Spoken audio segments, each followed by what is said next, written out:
Welcome to Story 516, a podcast where we sit down with Christians and talk about how God is showing up in the world today. I'm your host, Zach, and joining me on this first episode is Pastor Ethan Zaun of Fargo, North Dakota. Let's dive into our conversation. How are you seeing God show up in your life today, or if you have a experience you want to talk about, I'd really love to hear. Yeah, currently I feel like just in my current stage of life, obviously I have a story from when I was young that's pretty impactful in that shaped my life in a lot of ways. So like literally, and we can get to that. But currently in my life, I feel like I've been a Christian a long time, accepted the Lord when I was young, but really encountered Him when I was about 14, and that's when my life really changed. But lately, it feels like God is trying to teach me what it means to be His partner.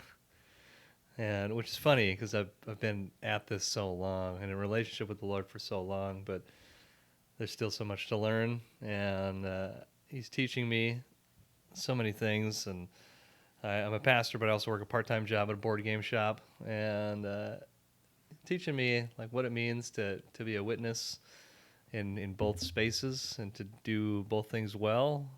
It's been kind of a challenge, but I feel like I'm growing closer to the Lord in this time, and being challenged to kind of step out of a lot of comfort zones. So when you say God's teaching you kind of to partner with Him, when that first came about, did you have those feelings of, I thought we were past this, or I had certain, like, I to talk like gaming terms, I leveled up and now I feel like I'm Yeah. backtracking.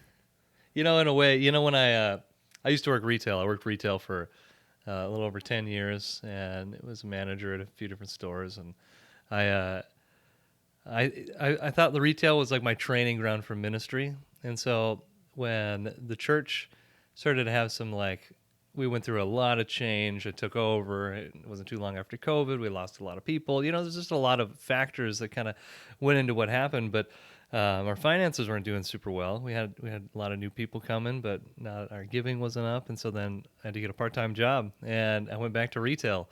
And I was thinking like, okay, Lord, is this because I've forgotten all the lessons you taught me when I was back in retail, and you're wanting to reteach me? And I think maybe there's truth to that. I've been thinking about going part-time for over a year. And so I can look at that and like, oh God, are you punishing me? Or are you disciplining me? So, well, maybe I have gotten a little bit lazy in some aspects here at the church, and like being reminded like retail, I just have high standards for retail. So like when I'm in a retail environment, my mentality is totally different. And it's like, oh, I think some of this needs to come over here, like the care for attention to detail, customer service, like welcoming people, all that stuff. And so it does make me think like, well, okay, God, why do you have me here? And I think the obvious answer is to connect with non-believers. There's so many non-believers to connect with, but it's also reminding me of all the things I learned when I was younger about taking care of a space and valuing kind of what you're working with. But yeah, in that midst of that, maybe there is an aspect of like, oh, I'm going back a little bit, but I don't know if that's bad.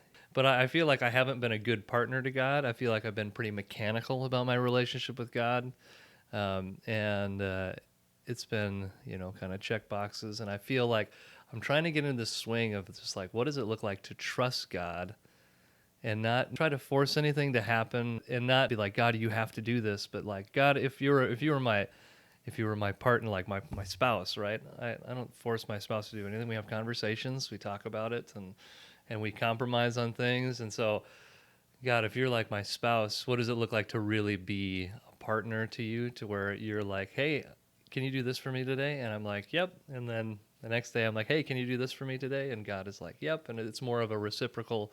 And I don't even know if that's correct, but I just feel like that's kind of where I'm being led in my life currently. But I think that's good to hear. There are those times where we're almost reminded of previous lessons, or a chance to go through a similar situation, having learned a lot in the intermediate time. mm-hmm. And I think there's like stuff to be learned from that, and seeing how we respond to a situation a second time.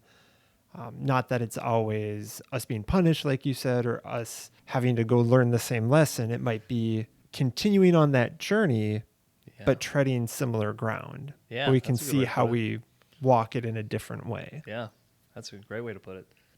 These feelings don't necessarily last forever. Yeah. Well, and that is a great reminder.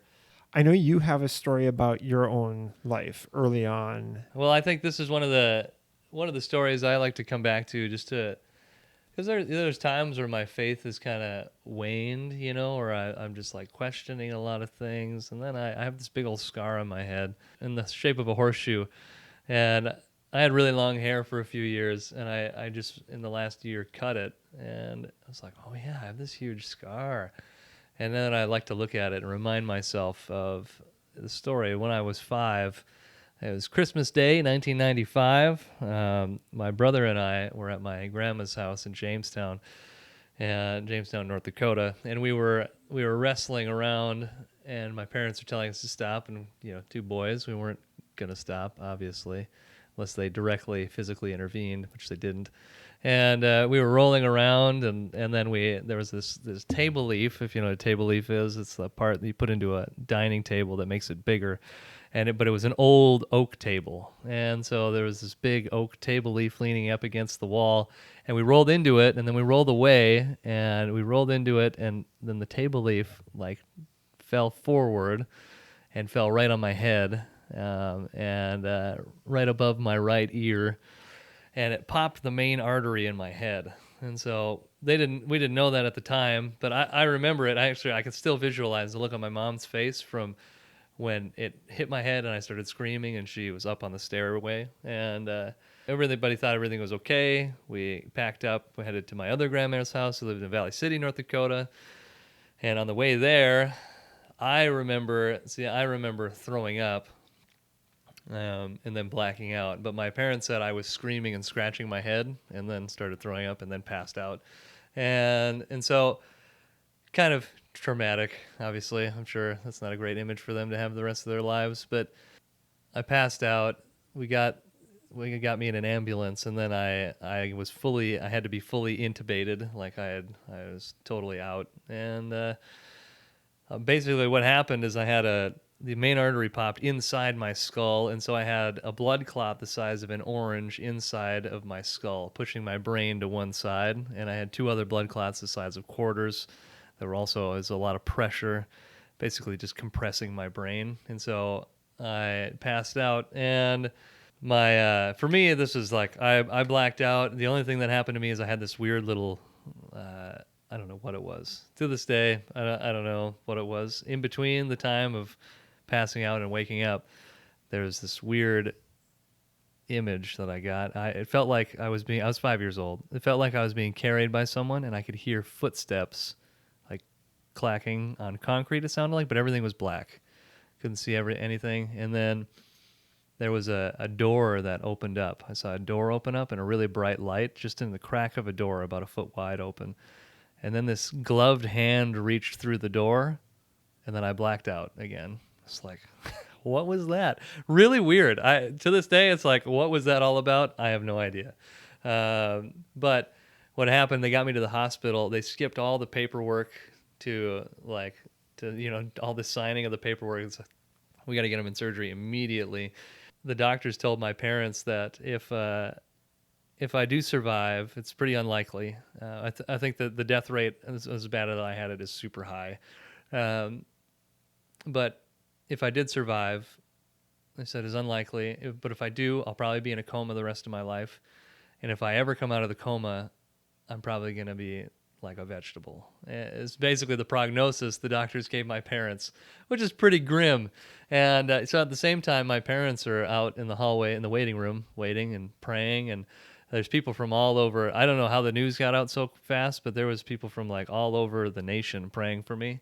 And I just don't know how that happened. Like, this is crazy. And so like super epic prayer chains. Just all of a going sudden off just exploded. The prayer chains went all over. And on Christmas Day. Yeah, on Christmas Day.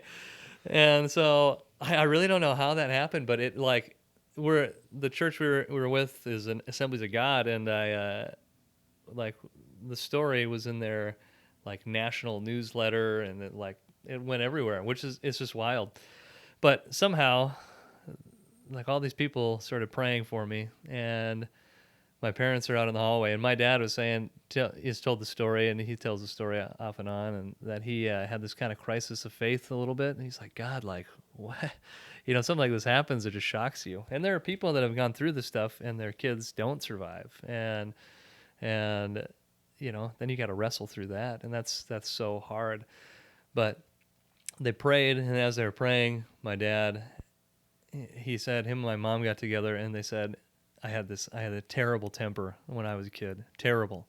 I would, I had I had a neighbor. I went to their house and I threw a spoon down the stairs, and it hit one of their daughters who wasn't in the stairway when I threw the spoon. I swear this is a true story.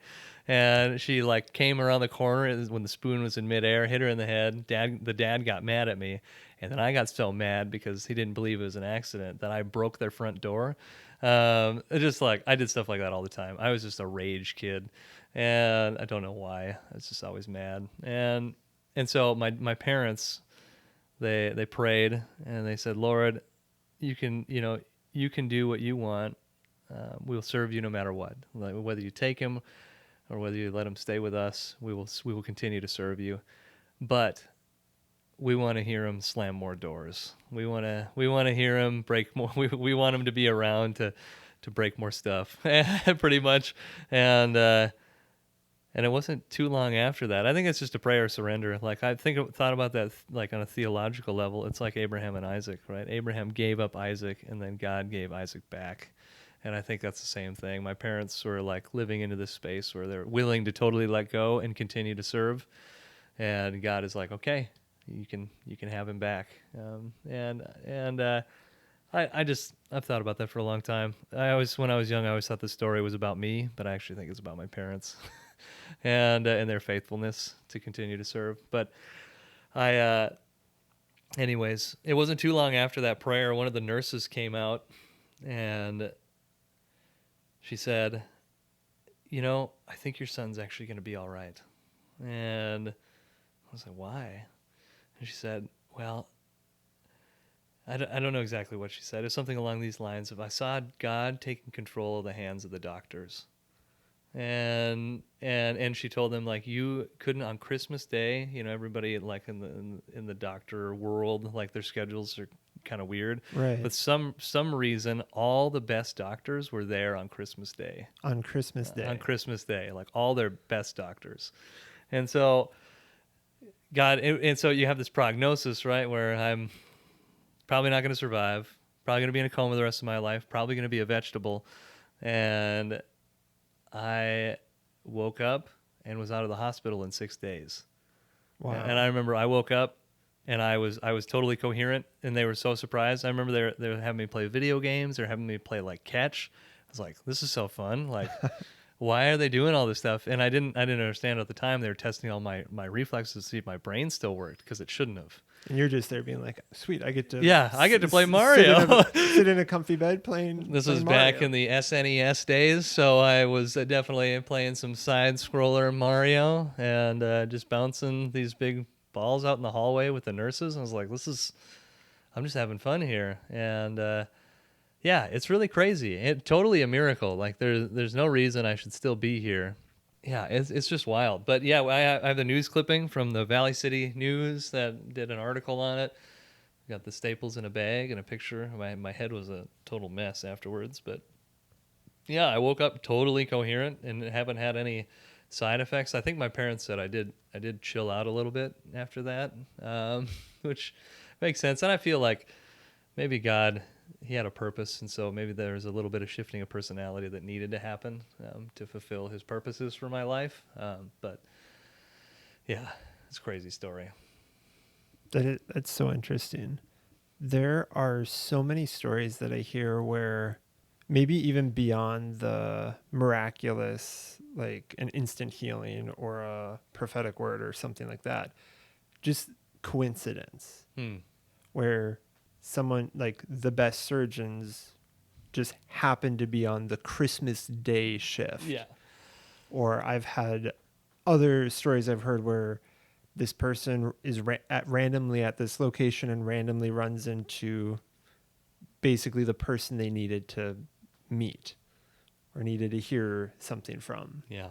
And I think that's an often overlooked, because we love to label things up as coincidences. I think God loves us enough to give us these little hints. Ultimately, if you've made up your mind that these things don't happen, you're never going to see it. You're not going to see, oh wait, there's no way that could have been a coincidence, But if you're even somewhat like open to the idea, I think you see pretty clearly, like, this is not coincidence. Thanks for listening.